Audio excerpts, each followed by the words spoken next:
चले लूटगरिया तो लचके कमरिया गोरी बाबा लहो जाई बाबा लहो जाई।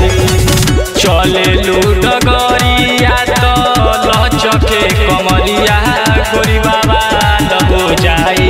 बाटे 16 के उमरिया गोरी मार हो जाई। बाटे 16 के उमरिया गोरी मार हो जाई।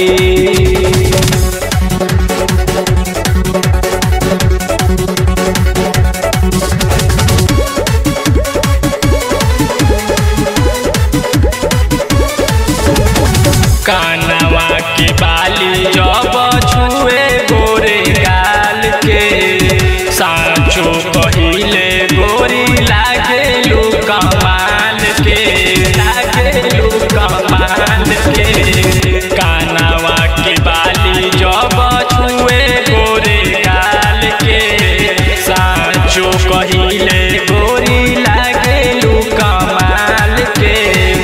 सोरहो सिंगार देखी डोले ईमान सब बेकार हो जाई। बाटे 16 के उमरिया गोरी मार हो जाई। बाटे 16 के उमरिया गोरी मार हो जाई।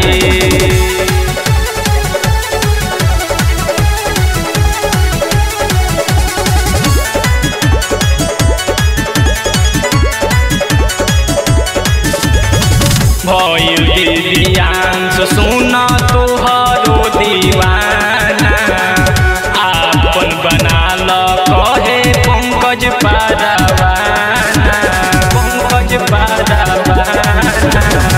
भइल दिव्यांश सुन